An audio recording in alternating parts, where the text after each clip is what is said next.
Bonjour et bienvenue à tous. Voilà, podcast entre les fêtes. Je sais que c'est la période délicate pour tout le monde parce que tout le monde bouffe, tout le monde est dans la famille. Donc c'est repas tous les jours. Donc aujourd'hui, on va vous parler. Coucou Anto. Salut Chris, salut à tous. Donc voilà, on va essayer de parler, de voir comment on peut gérer ça entre les fêtes. Est-ce qu'Anto, tu as des astuces par rapport à ça? Alors, on va redire un petit peu ceux qui n'avaient pas vu. On a fait un live sur Kilo Rapide. On avait fait un petit live sur Instagram. Oui. Malheureusement, il ne reste pas les lives pour expliquer un petit peu nos astuces autour de ça. Donc là, Noël est déjà passé. Quand le podcast va sortir, Noël sera déjà passé. Donc, vous pouvez appliquer cette technique plutôt pour le jour de l'an si vous faites le jour de l'an. Donc, il y a trois choses. Déjà, la première chose, autour des fêtes, ne faites pas l'erreur de réduire vos entraînements, voire de sauter des entraînements si vous désirez maintenir votre poids ou Si obtenir des c'est possible. résultats. Voilà, Parce si qu'il y a beaucoup possible. de gens qui sont partis en vacances en vacances ou dans la famille qui ne peuvent pas s'entraîner. Donc moi, je vous conseille vraiment d'aller marcher des grandes randonnées dans la forêt, dans les bois, où vous pouvez, mais Ça marche. marcher. Essayez Voilà. de faire au moins 10 000 pas par jour. Voilà, c'est déjà pas mal pour avoir une dépense quand même énergétique intéressante, quoi. Voilà, restez actif, gardez une activité physique. Vous pouvez aussi faire de l'entraînement au poids du corps, hein, pourquoi pas, hein, si vous ne voulez pas marcher, faire un petit peu d'entraînement au poids de corps. Mais voilà, restez actif. Première chose, ne faites pas l'erreur de manger comme des gourets et en plus après aller faire une sieste et ne rien glander de la journée. Parce que sinon, vous allez forcément avoir des mauvais résultats. Ensuite, le jour de ces repas, essayez de réduire un petit peu vos apports en lipides parce que souvent, à Noël, si on analyse bien, il n'y a pas que des mauvaises choses. On mange quand même relativement des bonnes choses, tu l'avais dit, saumon, marron, etc. Mais en fait, si on regarde bien, c'est surtout il y a beaucoup de lipides surtout, hein. C'est surtout un lipide Ouais. qui est assez haut. Donc peut-être que par exemple, si le matin au petit déjeuner, d'habitude, vous prenez une crêpe à la farine de patate douce, bah, prenez peut-être juste un petit jus d'orange ou des fruits et ça suffira. Voilà. Donc réduire un petit peu surtout vos apports en lipides. Faites pas l'erreur de réduire trop les glucides parce que ça ralentirait plus votre métabolisme qu'autre chose.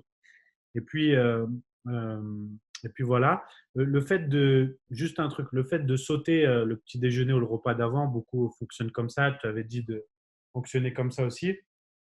Vous pouvez faire ça, mais pas si vous êtes atteint de troubles du comportement alimentaire. Ne faites pas ça. Parce que si vous faites ça, vous allez rentrer dans le mécanisme où vous vous dites, OK, ce matin, je me prive. Ce matin, ce midi, je me prive. Comme ça, après, je mange. Et en arrivant comme ça au repas, déjà d'une, vous aurez beaucoup plus faim, vous aurez beaucoup plus envie de sucre et surtout, vous arrivez au moment fatidique où vous vous dites, je me lâche et vous n'arriverez jamais à vous contrôler. Ce sera une orgie. Donc, si vous avez des troubles du comportement alimentaire, mangez quand même le matin et le midi. Voilà. Après, si vous n'avez aucun souci, vous pouvez effectivement sauter ce repas. Je te laisse un peu parler, sinon je vais tout dire. Vas-y. Non, non, mais c'est très bien ce que tu dis parce que les troubles du comportement, bah, c'est un truc qui est un peu à part. Et il faut le prendre en considération parce que autant vous n'avez pas de troubles, à la rigueur, vous pouvez faire un peu ce que vous voulez. Ouais. Voilà, qui permet un peu de compenser l'excès calorique. Ça pose pas trop de problèmes. Autant qu'on a des troubles, c'est vrai qu'il faut faire attention parce qu'on peut rentrer dans un cercle vicieux. Donc, c'est vrai qu'il faut faire attention. Ouais, ça va Comme vite. tu l'as dit, voilà, attention aux lipides parce que souvent, ce qui explose tout, c'est que c'est des repas qui sont souvent très gras. Et dès que ça devient très, très gras, bah, ça explose les calories, quoi. Donc, attention aux repas très gras. Euh, Si vous pouvez profiter un maximum, bah, les fruits de mer, c'est super. En plus, ça apporte plein de micronutriments et de ça. Donc, ça, c'est super. Bon, la dinde, on n'en parle pas. Les marrons, tout ça, c'est super. Mais voilà, attention aux graisses ajoutées qu'on met partout. Pensez aux fruits. Je sais que c'est la saison plus des clémentines. Bah, gavez-vous de clémentines, quoi. C'est pas mal. Orange, clémentine. En plus, c'est des fruits qui sont assez rassasiants. Et voilà, qui sont bourrés d'eau et qui sont très, très bons. Qui vous apportent plein de choses et qui sont pas caloriques. Mhm. Donc, ça paraît tout bête, mais voilà, pensez à ça. Et puis voilà. Et puis le matin, si vraiment vous vous levez, vous avez mangé, vous n'avez pas faim, bah, mangez pas, quoi, hein. C'est pas très grave en soi, Ouais, le lendemain. évidemment, quoi. Voilà. Voilà, Par écoutez contre, votre corps. voilà, éviter, c'est vrai que ce qu'il faut éviter, en fait, c'est les extrêmes. Si vous vous gavez énormément lors des repas et derrière, vous ne mangez plus rien, au niveau métabolique, vous allez plus avoir tendance à stocker qu'autre chose. Alors, faites vos repas de fête, essayez de vous faire plaisir, mais de rester raisonnable. Le mot, je pense que c'est vraiment raisonnable, sans se dire forcément, voilà, je ne vais pas manger de ci ou ça. Restez raisonnable. Essayez d'éviter vraiment les conneries qu'on vous propose à longueur de journée. Contentez-vous des repas principaux. Et puis après, reprenez votre routine. reprenez votre routine. Et si vraiment vous avez trop abusé, alors vous pouvez passer par une petite phase où vous allez éliminer, mais sans être trop restrictif. Hein, ça ne sert à rien Voilà. d'aller nous faire une semaine cétogène ou 2 semaines cétogène. Juste après les fêtes, ce serait une catastrophe. Donc, ne faites surtout pas, ne faites surtout Ouais. pas Ça, c'est un excellent point que tu viens de dire. ouais, C'est vrai que ne vous amusez pas à couper les glucides. ou faire les détox, la Voilà. régime détox juste après les fêtes. Ouais, puis couper les glucides, je vous l'ai déjà rappelé, hein, ça c'est une mythologie complète. On a des études hein, là-dessus qui sont très claires. Encore une fois, que vous coupiez les glucides ou les lipides, il n'y a pas de différence en réalité. Si ce n'est que quand vous coupez vos glucides, vous allez plus vous mettre dans un stress organique qui fait que vous allez payer après. Donc, moi, je suis plutôt pour réduire plutôt les lipides au maximum. Hmm. Pensez par exemple à faire des soupes. Voilà, c'est la saison, là, il fait froid. Faites des gros bols de soupe de légumes hein, que vous faites vous-même. Vous faites cuire plein de légumes. Vous les passez au mixeur, voilà, et vous rajoutez un petit peu d'eau et vous avez des super. Refais le bruit du mixeur. Et vous avez des super bouillons, des super soupes de légumes. C'est assez rassasiant, ça, c'est des trucs qu'on pense pas. Pensez aussi au pot-au-feu. Pot-au-feu, c'est pas gras. Un pot-au-feu, c'est quoi? C'est des légumes, des poireaux, des carottes, des navets, quelques pommes de terre, de la viande. Vous voyez, enfin, vous pouvez même faire des pot-au-feu, même avec des volailles, enfin, vous faites ce que vous voulez, quoi. Mais voilà, ça, c'est des trucs. Pareil, le bouillon avec la gélatine et avec la gélatine qu'il y a, ben, c'est du collagène, en fait, tout ça. Donc, ça, c'est super aussi. Voilà, pensez à ces trucs de saison, en fait, qui sont pas, vous dégraissez, qui sont pas très caloriques, qui sont rassasiantes et qui sont excellentes pour la santé. Des soupes de légumes, des pot-au-feu, des bouillons d'os. Voilà, ça paraît tout simple. Voilà, des clémentines et des oranges parce que c'est la saison. Rien que ça, déjà, vous pouvez tourner avec ça ben, en dehors de vos repas de fête. Hmm. Et voilà, et vous avez vos super glucides avec, bourrés de vitamine C et avec vos agrumes. Vous avez ben, vos bouillons d'os avec du collagène, ben, aussi d'un peu de viande, vos légumes, voilà, des soupes, tout ça, c'est super, quoi, avec un peu de moutarde. Voilà, ben, tout ça, c'est hypocalorique. Euh, et puis, c'est bon pour la santé, donc ça paraît tout bête, mais pensez à ça. En plus, ça fait des gros volumes au niveau des légumes et de ça, et des pommes de terre et tout ça. C'est assez rassasiant, c'est des gros volumes alimentaires. C'est bon, c'est sain, et ça permet de bien réguler entre vos repas un peu excessifs. D'accord. Donc voilà. Ok. Voilà. Bon, bah, je Voilà. pense qu'on a fait le tour pour. Ouais, on a fait le tour. J'espère que ça vous aura un peu aiguillé entre deux repas de fête. Voilà. Maintenant, on peut parler de qu'est-ce qui se passe après les fêtes parce que c'est la rentrée et enfin c'est la rentrée, c'est une nouvelle année plutôt. Et il y a beaucoup de gens qui vont démarrer de nouveaux objectifs, des transformations physiques parce que beaucoup sont guidés par le premier de l'an pour faire des nouvelles résolutions et pour changer. Beaucoup de gens sont attachés à ça. On change au premier de l'an et j'aimerais bien parler de ça d'ailleurs après, mais bref. Et voilà. Et donc, c'est bien parce que vous avez des nouveaux objectifs, vous avez des nouveaux buts, vous vous lancez dans quelque chose. Mais le problème, c'est pas ça, c'est pas l'instant où on décide de se lancer. Le problème, c'est la durée. C'est combien de temps ça dure, combien de temps est-ce qu'on est dans l'action, combien de temps est-ce qu'on met un maximum d'énergie dans ce qu'on entreprend et comment est-ce qu'on réagit lorsqu'il y a des coups durs. Alors peut-être qu'on peut parler un peu de ça Ouais. et donner quelques astuces, quelques techniques ou un retour d'expérience sur bah, comment tenir ses objectifs. Parce que je pense qu'on sait tous deux que la base avec le temps, c'est pas la diète ni l'entraînement, mais c'est plutôt la motivation. Ouais, mais c'est le problème le plus majeur. Tout le monde tout le monde a de bonnes intentions au départ. Tout le monde est prêt à faire des efforts. Tout le monde est motivé au départ. Mais c'est vrai que le plus dur, c'est de durer sur la durée. Donc, moi, souvent, ce que je vous dis de faire, c'est faire des petits objectifs et faire des petites choses chaque jour. Parce que c'est vrai que dès que vous avez un gros objectif, vous dites, allez, dès le lundi, je suis à fond, j'ai bossé 12 heures dessus, ou j'attaque le régime à fond les balais, je coupe les glucides, ta, ta, ta, ta, ta.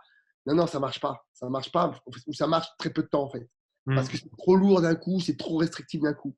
Voilà. Et il vaut mieux faire des petites actions tous les jours que vous tenez dans la durée et à la fin d'une année, je peux vous dire que toute petite action faite tous les jours, même 10 minutes, à la fin d'une année, vous pouvez écrire un livre, par exemple. Imaginez, vous écrivez 10 minutes par jour, à la fin d'une année, vous avez un livre.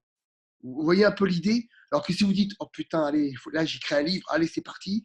Vous êtes à fond pendant le premier jour, vous écrivez pendant 10 heures, le deuxième jour, vous écrivez pendant 5 heures. Et puis après, vous n'écrivez plus écrire parce que vous êtes gavé, quoi. Un régime, c'est pareil. Un régime, oh, c'est bon, vous avez fait des écarts, des excès, on vous a donné quelques petites astuces. OK. Maintenant, OK, la nouvelle année est prête. C'est un marathon. Donc, tranquille. Tranquille. On attaque. Premier mois, premier objectif. Objectif qui est tout à fait raisonnable, qui ne va pas vous mettre en PLS au bout de 10 jours parce que vous n'en pouvez plus, vous crevez la faim et que voilà. Surtout qu'après les fêtes, on a ouvert les vannes, entre guillemets, quoi. Donc, de passer à tout, à rien. Alors oui, le premier jour, ça va vous faire du bien parce que vous avez tellement bouffé que ça va vous faire du bien. Mais ne vous inquiétez pas, votre corps, il va vous réclamer 2, 3 jours après, il va vous réclamer comme avant. Et résultat des comptes, ah, mais ça me fait chier, ah, ben finalement, c'est trop dur, et puis laisse tomber, et puis voilà. Donc, Mm. voilà. Prenez votre temps, petit à petit, chaque jour, des petits objectifs. Un truc aussi que j'aime bien faire, c'est faire des objectifs à court, moyen et long terme. C'est-à-dire que vous prenez un petit cahier, vous dites, voilà, moi, pour 2020, mon objectif pour 2020, c'est ça. Et puis après, vous le transformez en mois, et après en semaines et en jours. Et ça, c'est génial parce que bah, vous allez voir que la tâche, elle est beaucoup plus simple à faire. Mais c'est bien de noter, en fait. Par exemple, votre objectif pour, je sais pas, c'est pour juin 2020, on va dire. Voilà, vous avez 6 mois, juin 2020. OK, vous le marquez sur un cahier, juin 2020, objectif, c'est par exemple de perdre, allez, pour les personnes qui veulent perdre beaucoup de poids, perdre, allez, 30 kilos, soyons fous. Allez, je veux perdre 30 kilos au mois de juin, c'est comme ça pour l'été. OK, donc après, je redivise sur les 6 mois. Donc, par 6 mois, ça fait 30 divisé par 30 divisé par 5. Par 6, ouais. Donc, ça fait 6 kilos, 6 kilos par mois. OK, donc 6 kilos par mois, donc ça fait 1,2 kg par semaine. Déjà, vous dites, voilà, j'ai un objectif d'1,2 kg par semaine. Savoir qu'il y aura des fluctuations, parce qu'une perte de poids, si jamais, voilà. Déjà, voilà, ça vous met déjà une petite étape et vous n'êtes pas là à dire, oh putain, j'ai 30 kilos à perdre. Oh, j'ai 30 kilos à perdre. Tu vois, non, ça vous dire, OK, bah, tous les mois, j'ai à peu près un peu plus d'1 kilo à perdre toutes les semaines. OK, bon, ben, je vais gérer le truc pour y arriver. Vous voyez un peu le. Bon, c'est un exemple, hein, il n'est pas très juste, mais c'est juste un exemple pour vous donner comment on atteint un objectif, en fait. Donc, peu importe votre objectif que vous avez, monter une société ou je ne sais quoi. D'ailleurs, on a une formation coach réussite, si ça vous branche, on vous donne plein d'astuces par rapport à ça et notre expérience. Bah, c'est pareil, voilà, il faut structurer tout ça. Et puis après, tous les jours, on en fait un petit peu pour atteindre. Voilà.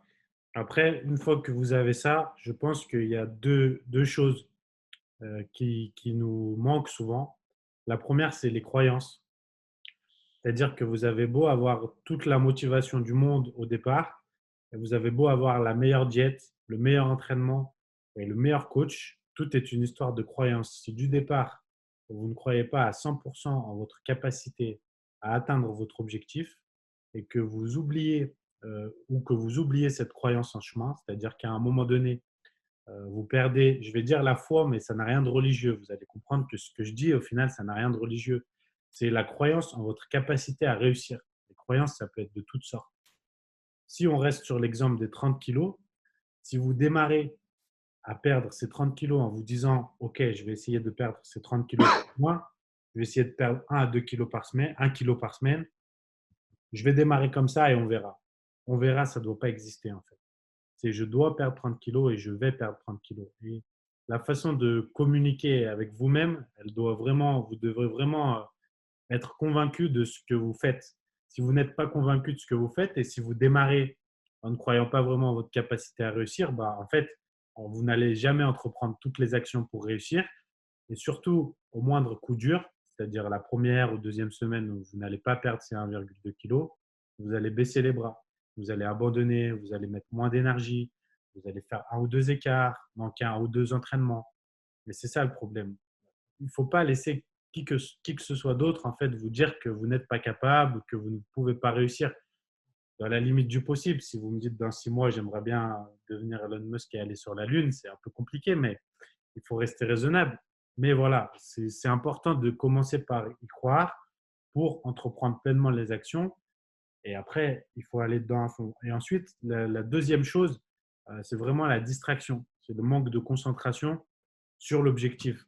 Si je veux perdre 30 kilos, si mon objectif principal, c'est de perdre 30 kilos, et qu'en cours de chemin, je veux devenir meilleur à la boxe, je veux faire de la danse, je veux monter une société, je veux rencontrer une nouvelle femme, je veux faire des enfants, et que tout vient en même temps, Putain, tu veux faire tout ça, toi, en 2020?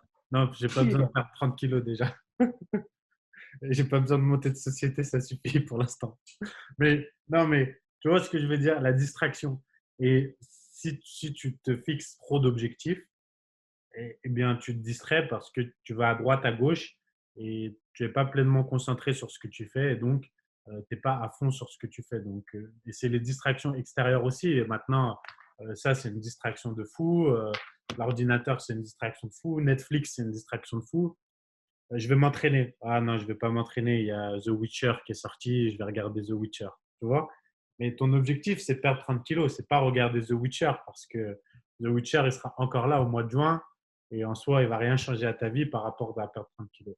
Bref, je pense Ouais, que vraiment, la croyance et la concentration, c'est deux clés pour atteindre ouais. ses objectifs et Ça pour les s'appelle garder. le focus. Rester focus. Voilà, le focus. Ouais. C'est le focus. Et ça, c'est vrai qu'on a du mal, et encore plus dans notre société, à rester focus sur l'objectif à atteindre. Mm. Et, ouais, ouais, et le focus, c'est vraiment le truc hyper important. Rester focus sur vos rêves ou sur votre objectif, c'est vraiment le truc que vous devez garder toujours en ligne de mire, en fait. Voilà, parce que c'est vrai tous les jours, on est distrait par faire d'autres choses. Ou alors, on procrastine. Et puis voilà, c'est normal, l'être humain, il est fait, grosso modo, pour être ça, hein. Lui, le corps humain, c'est de faire le moins possible, tranquille, quoi. Il n'est pas là, on n'est pas là pour faire violence à la base. Donc, il n'y a que vous qui pouvez vous mettre un coup de pied au cul, hein. Donc, Voilà. J'ai une petite astuce pour ça, les objectifs. J'ai un petit papier qui est toujours sur moi. Là, il est là. Je ne vous le lirai pas parce que c'est très personnel et puis c'est pas l'important. Et en fait, je l'ai toujours sur moi parce que c'est dans mon téléphone. Donc, tu l'as toujours sur toi. Et chaque matin et chaque soir, c'est mon objectif principal. Pas de l'année, je n'ai pas besoin de l'année, c'est mon objectif principal. Et chaque matin et chaque soir, quand je suis seul, je ne le fais jamais devant personne, personne ne sait ce que c'est, que moi. Je le lis à voix haute. Je me le lis à voix haute en étant convaincu que j'essaye de me convaincre que ça va réussir. Alors, si vous voulez perdre 30 kilos, écrivez-le sur un post-it, collez-le à votre téléphone et lisez-le chaque matin et chaque soir, chaque matin en vous levant et chaque soir avant de vous coucher, comme si vous étiez convaincu que vous pouviez réussir à perdre 30 kilos. Et je vous garantis que ça va changer votre visualisation et vraiment, ça va vous donner une énergie différente concernant cet objectif. Voilà, c'est une petite astuce, mais que j'avais entendu. très bon. Ouais. Ouais, je l'ai lu dans un livre, un excellent livre, et c'est une très bonne astuce, très très bon. Voilà, voilà. Voilà. Donc, voilà pour les résolutions. Bon, est-ce qu'on fait un petit bilan de l'année? Les gens aiment bien faire un bilan. Est-ce que tu veux faire un bilan de ton année 2019? Ouais, alors un bilan, ouais. C'est Ouais, pas bah, prévu. non, L'avantage, c'est que c'est pas prévu. ouais, c'est ça en fait. Tu vois, là, tu me cueilles un peu à froid, mais moi, je sais que chaque année, en fait, chaque année, je me mets un objectif pour l'année d'après. C'est-à-dire que chaque année, je me mets un objectif différent ou évolutif, tous les ans. Moi, je fonctionne depuis que j'ai ouvert ma première société. Tous les ans, j'écris quelque chose. Je vais donner un petit exemple. Par exemple, la première fois que j'avais ouvert mon magasin, l'année d'après, j'avais écrit mon premier livre. Après, l'année d'après, j'avais ouvert ma salle. Après, j'avais ouvert encore un autre livre. Après, j'avais créé ma marque de complément. Alors après, que j'avais fait quoi d'autre? J'avais ouvert une autre salle. Euh, enfin, vous voyez, chaque année, en fait, après, j'ai ouvert une autre société. Et puis, voilà, chaque année, en fait, je me mets un objectif à atteindre. Voilà. C'est-à-dire que je ne démarre pas l'année comme ça en me disant, bon, on verra, tu vois. Parce que vous pouvez attendre hyper longtemps, quoi. C'est-à-dire que si vous attendez que la chance vous sourie un jour, ben, vous mettez un doigt dans le nez parce que ça ne se passe pas comme ça. Je vous le dis. Pareil, quand vous jouez au loto, vous faites une action de jouer au loto pour pouvoir espérer gagner. Bon, il y a une chance sur 13 milliards, donc autant dire que les probabilités sont très faibles. Mais dans la vie, en fait, il faut bien vous dire une chose, c'est qu'il faut vous mettre un objectif et puis vous l'atelier parce qu'il n'y a personne qui va vous aider dans la vie. Ça, souvent, c'est ce que je dis, on est le premier responsable de tout ce qui nous arrive dans la vie, mais je le dis très souvent, vous me l'avez déjà entendu dire, mais parce que c'est vrai, on est les premiers responsables de tout ce qui nous arrive dans la vie. Si demain ça ne marche pas, on est le premier responsable. Alors, pas les seuls, c'est vrai, il y a des fois des facteurs extérieurs qui arrivent et voilà, mais malgré tout, on est toujours les premiers responsables. Et il faut se responsabiliser par rapport à ça. On est les premiers responsables. Si demain tu ne perds pas tes 30 kilos, ce sera de ta faute. Ce sera pas, enfin, si tu n'arrives pas à les perdre, ce sera de ta faute. Ce ne sera pas la faute de Pierre, Paul, Jacques. Après, tu peux me trouver toutes les excuses que du monde, hein, c'est sûr. Hein. Tu peux dire, ah bah oui, mais voilà, moi j'ai des enfants, donc ils mangent à côté, donc c'est dur. Vous pouvez trouver toutes les excuses que vous voulez. Oui, mais moi, mon mari, lui, de toute façon, il mange comme quatre, donc je ne peux pas faire de repas. Et, fuck, et comment ça, tu ne peux pas faire de repas? Bien sûr que si. Enfin, tu vois, je veux dire, à un moment donné, voilà. Et puis, si ton compagnon, il est con, tu le largues, et puis voilà. Enfin, à un moment donné, je veux dire, il y a pas vraiment de fatalité, sauf évidemment si vous avez une grande maladie. Et encore, moi, je connais beaucoup de monde qui se battent contre la maladie, et bon, des fois, c'est pas toujours évident. Mais ce que je veux dire par là, c'est que voilà, on est toujours les premiers responsables, et il faut pas se soustraire à ça. Voilà, parce que c'est souvent la faute des autres, c'est souvent la faute d'un système. Là, on voit les gilets jaunes et machin, alors j'ai encore me faire tacler, mais c'est toujours la faute des autres. Tu crois que le président, il vient d'arriver là, mais tous les présidents, ça sera pareil en fait. Ça, vous n'arrivez pas à comprendre, c'est que peu importe le président, la conjoncture actuelle, la politique mondiale est telle que de toute façon, tout est figé. Il y a des dettes, il y a des impératifs. Gérer un pays, c'est comme gérer une société en fait. Et là, les gens, ça, ils ne comprennent pas. Ils croient que l'argent, ils peuvent faire ce qu'ils veulent et continuer à s'endetter. Sauf que l'endettement qu'on a aujourd'hui, c'est l'endettement de nos enfants, de petits-enfants et des générations qui vont suivre. C'est très compliqué. Alors, je ne vais pas rentrer dans la géopolitique, je ne vais pas rentrer dans tout ça, mais tout ça pour vous dire que c'est trop facile de toujours mettre la faute sur les autres et sur un système, sur tout, mais pas sur nous. C'est-à-dire que c'est toujours la faute des autres, mais jamais nous. Jamais, jamais, jamais. Quand il y a une rupture avec sa petite amie ou son petit copain, c'est toujours la faute de l'autre. L'autre, c'est toujours une connasse, c'est toujours un connard. Toujours. Mais nous, on est toujours parfaits. Nous, on a toujours fait bien. Ah ouais, nous, alors nous, on est des gens parfaits. Bien sûr que non. Bien sûr que non. On a tous une part de responsabilité. On fait tous des erreurs. On est imparfaits. Ça, c'est clair et net.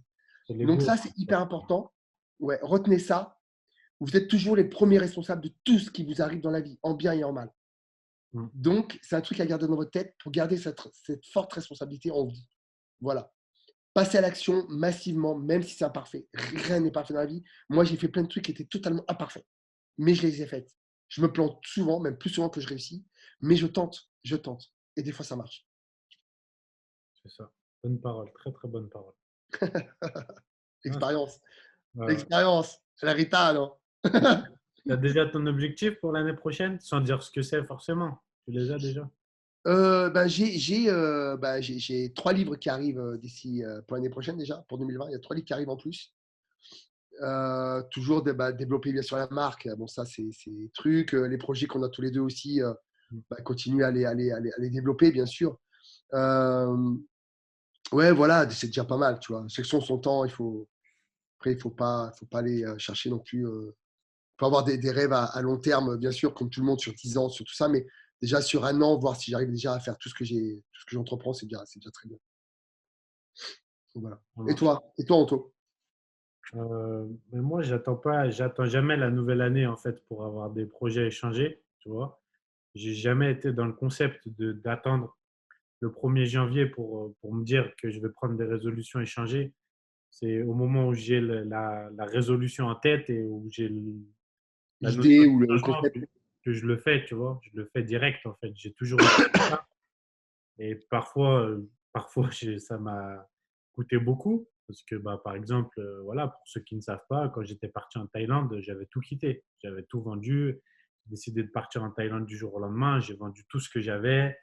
J'ai tout laissé, tout, absolument tout. Et j'ai dit, je pars, je reviens plus.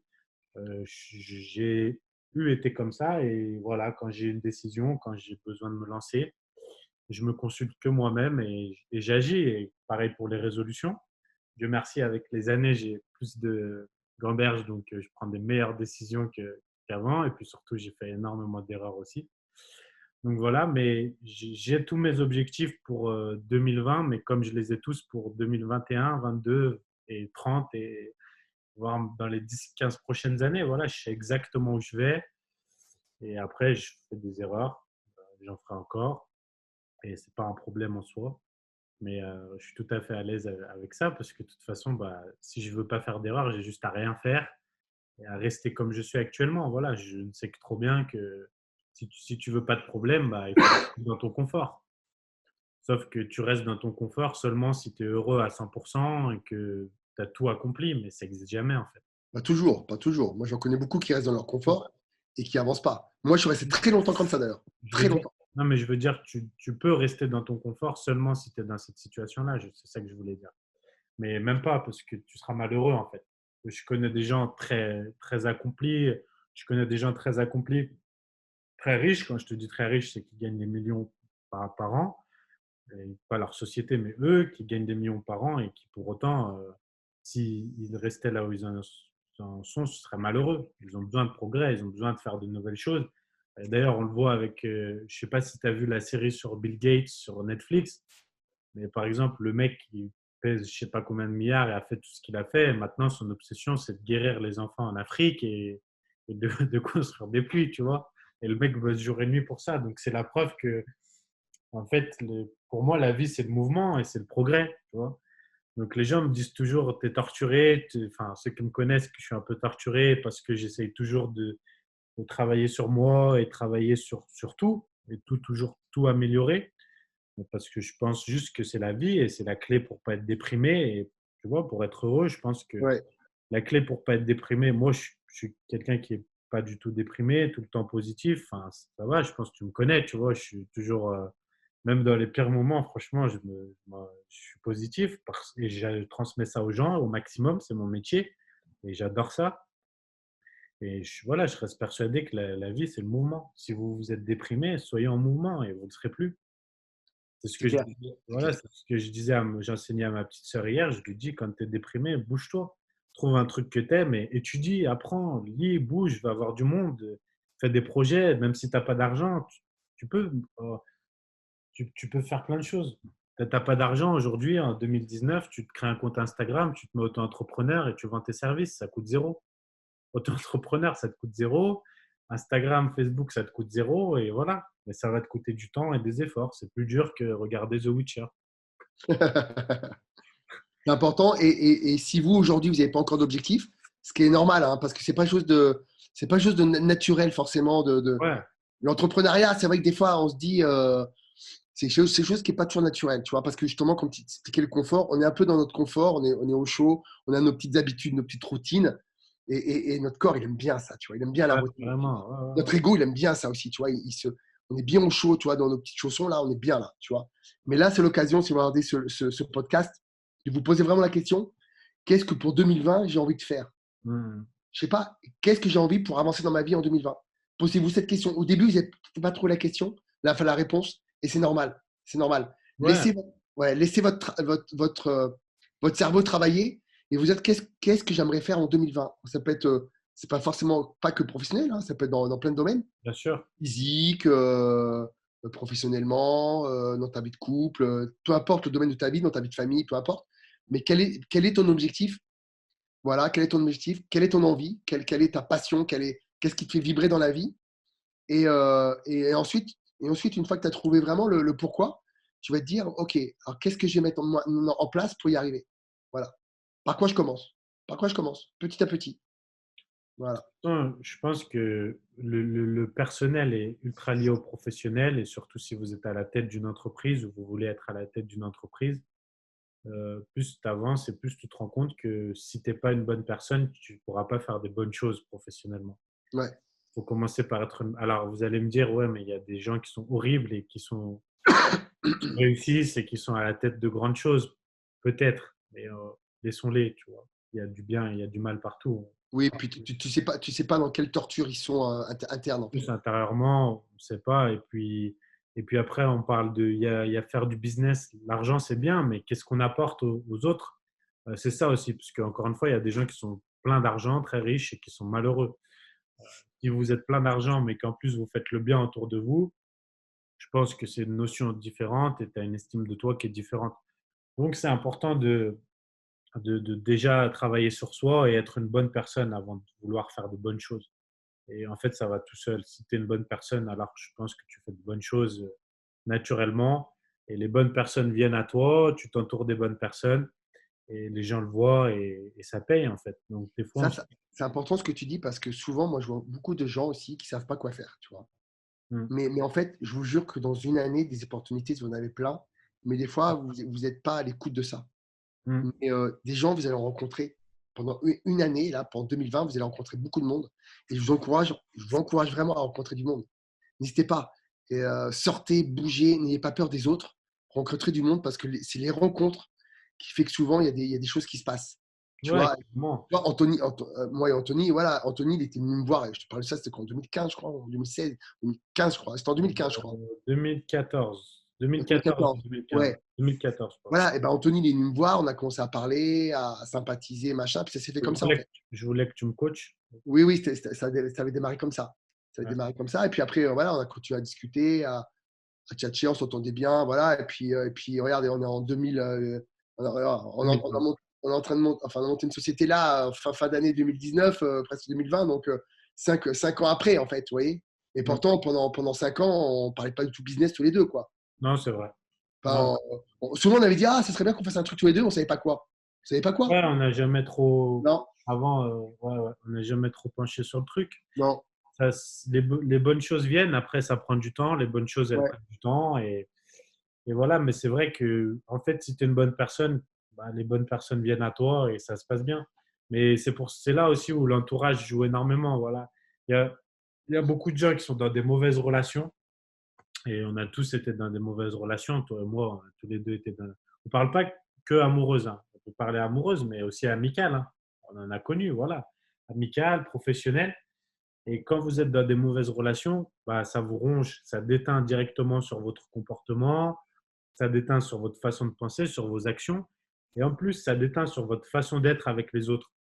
Parce que si quelqu'un de proche de vous, vous laissez quelqu'un de trop proche de vous vous faire du mal, bah, vous allez changer parce que vous allez vous rendre compte que cette personne, parce qu'elle est proche de vous, vous êtes plus vulnérable.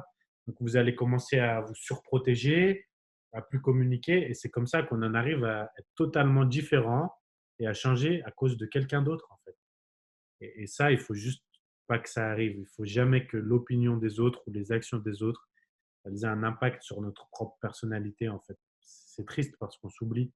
Et c'est vraiment une leçon à retenir.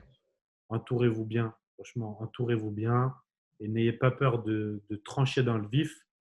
Et si quelqu'un est négatif pour vous, même si c'est votre père ou votre mère, si quelqu'un est négatif pour vous et vous fait du mal, alors tranchez dans le vif, soyez incisif et coupez court et tirez-vous. Franchement, c'est vraiment mon conseil ultime, c'est ça. Tirez-vous. c'est vrai, mais ça, Même c'était si c'est là. votre, même Quand si j'ai fait c'est votre mes père ou votre calculs, mère. ouais, pour ceux qui ont la curiosité, vous allez voir mes toutes premières capsules développement personnel sur cette chaîne-là. Il y a un podcast, vous allez toutes, elles sont loin, il y a au moins 50 vidéos avant. Vous verrez ma première capsule, parce que c'est la plus importante, c'est Hmm. qu'on est la somme des 5 personnes qui nous entourent. Ouais. Si vous êtes entouré de losers, entre guillemets, hein, c'est pas méchant, mais si vous êtes entouré de losers, de gens qui sont tout le temps négatifs, qui te disent tout le temps tu vas pas y arriver, c'est sûr que tu vas pas y arriver. Par contre, si tu es entouré d'entrepreneurs, de gens qui sont à fond, qui sont dans l'action, toujours la PEF, la forme, qui te dit allez, viens, on bouge, machin, forcément, ça va vous mettre dans une dynamique qui va vous tirer vers le haut. Et ça, c'est super important. Ça, c'est la première chose à faire. On est la somme des 5 personnes qui nous entourent. Hmm. Donc, ça, voilà, c'est hyper important. Entourez-vous des gens qui sont dans la même dynamique que vous. Ça, c'est important. Et tu t'en rends compte dans tes gestes, dans ta façon de parler. Si tu es toujours avec quelqu'un qui emploie le même terme, au bout d'un moment, tu vas répéter ce terme. Ouais, Moi, ouais, je crois que c'est les neurones miroirs. Tu connais mieux que moi sur ça. ouais, Les neurones miroirs, et je crois que ça vient de ça, c'est ça. Les neurones ouais. miroirs. Et voilà, donc mais c'est quelque chose dont les gens sont trop peu conscients et on reste dans des mauvaises relations qui nous pourrissent la vie. Et encore une fois, c'est pas que amoureux du tout, hein. Parce Non, non, que non, c'est souvent, on tout. dit l'amour, mais c'est les amis, voilà, c'est les amis, la famille, juste le travail, voilà, toutes ces choses-là.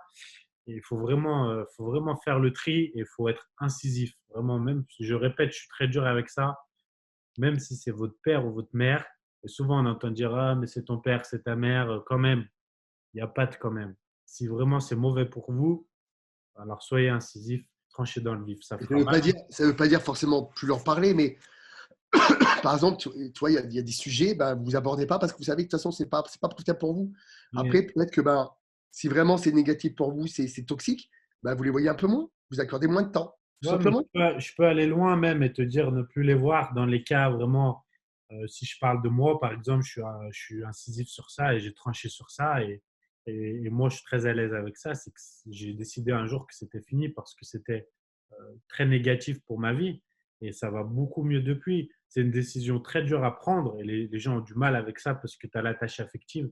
Mais si tu fais le bilan, qu'est-ce que je gagne de positif? Parce qu'au final, la vie, c'est toujours que ça. Qu'est-ce que je gagne de positif et qu'est-ce que je perds? Qu'est-ce que j'ai de négatif plutôt? Qu'est-ce que je gagne? Qu'est-ce que je perds? Si tu fais que gagner et que tu perds pas grand-chose, l'impact sur ta vie. Au début, c'est douloureux et il faut te reconstruire sans ça. C'est pareil dans les relations amoureuses. Quand tu quittes quelqu'un dont tu es très amoureux, bah, il faut arriver à combler le vide au début. Et là, on a souvent des mauvais réflexes. On va compenser, on va faire le tampon avec quelqu'un d'autre, alors que voilà, on va très vite aller sur quelqu'un d'autre. Mais si tu es très à l'aise avec cette idée que bah, cette personne, elle te fait plus de mal que de bien, et que, ok, tu vas l'enlever complètement de ta vie, c'est vraiment, comme je dis, être incisif, c'est voilà, c'est dire c'est fini et c'est fini. Il n'y a pas de c'est fini et un peu de c'est fini quand vraiment c'est nécessaire. Au début, ce sera douloureux, mais une fois que tu te seras reconstruit sans cette personne, ta vie, elle sera beaucoup plus positive. Tu vois. Mais c'est valable, bien sûr, quand il y a des gens vraiment toxiques. Tout ce qu'on appelle pervers narcissiques ou ces gens toxiques, mais il y en a énormément en fait. On en a tous dans notre entourage. Et toi, tu en as eu, je sais que tu en as eu. Tu vois, des Ouais, gens. alors moi j'ai du mal avec le pervers narcissique parce que dès qu'il y a un problème, la personne est pervers narcissique, tu Ouais, sais. non, mais Voilà, oui, oui. voilà. On a tous, Faut il faire faut bien vous dire une attention. chose.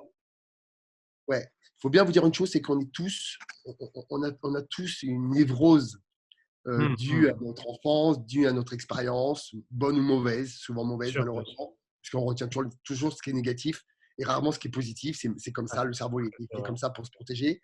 Donc on retient toujours ce qui est négatif. Du coup, euh, du coup on retient toujours voilà, le côté très sombre et tout ça. Et alors attends, je sais plus c'était quoi le fil du truc, ça m'a perdu le fil là, le Par rapport bordel. au pervers narcissique, tu disais de faire attention justement à ce terme. Ouais, voilà, ouais. Enfin bref. Donc voilà. Après, le truc qu'il faut vous retenir absolument, c'est que vous êtes vraiment les maîtres à bord de votre vie, en fait. Hum, Et je le redis encore une fois, c'est vous qui décidez qu'est-ce que vous avez envie ou pas envie. Voilà. Et trop de gens aujourd'hui se laissent vivre, laissent les autres décider à leur place et au final, ils ne seront jamais épanouis.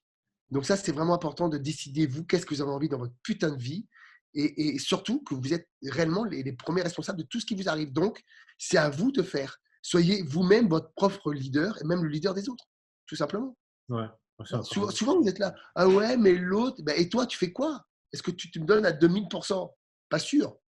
Voilà, tu vois, donc soyez déjà votre propre leader à vous. Voilà. Hum, hum. Très bien. Bon, on Bon, a ben fait le voilà, hein. tour. Je pense qu'on a C'est fait le bon, on a tour. fini. Ouais, On a ouais. fait le tour, hein. Bon, impeccable. Bon, bah, Chris, je te souhaite un joyeux Noël et bonne Ouais, toi année. aussi, Anto, bah, enfin, joyeux Noël, ça sera déjà passé, mais Ça a déjà passé, mais bon, ouais, on vous souhaite de bonnes fêtes de fin d'année et puis ouais. on vous dit maintenant pour 2020, Ouais, je crois que ce sera 2020 le prochain. Je pense que là, ouais, ce sera 2020. sûrement, parce que moi je serai à la Réunion pour le Nouvel An et la semaine d'avant, donc il n'y aura peut-être pas d'enregistrement de podcast pour la semaine, le truc, mais Ok. Bon, on en fera un à la rentrée. On fera un podcast à la ouais, rentrée. il y en aura un autre pour à la rentrée, donc n'hésitez pas à poser d'ailleurs vos questions au fur et à mesure dessous, comme ça nous on les récolte et puis on redémarre l'année plein feu. Ouais, c'est N'oubliez pas que pour Lyon, il reste 10 places, je crois, pour Lyon. bah, 10 Sur les places. Ouais. 80, C'est ça, ouais, sur les 80, il reste 10 places. Donc bah, dépêchez-vous pour ceux qui veulent vraiment venir à Lyon. Ça va être une journée assez sympa, vraiment. carrément. Euh, Vraiment, ça va être, on vous prépare quelque chose de terrible. Donc j'espère que, ben, voilà, que les dernières places vont être prises. Je pense que ça devrait partir assez vite. Et puis on vous dit à l'année prochaine. L'année prochaine. Merci à tous. Salut.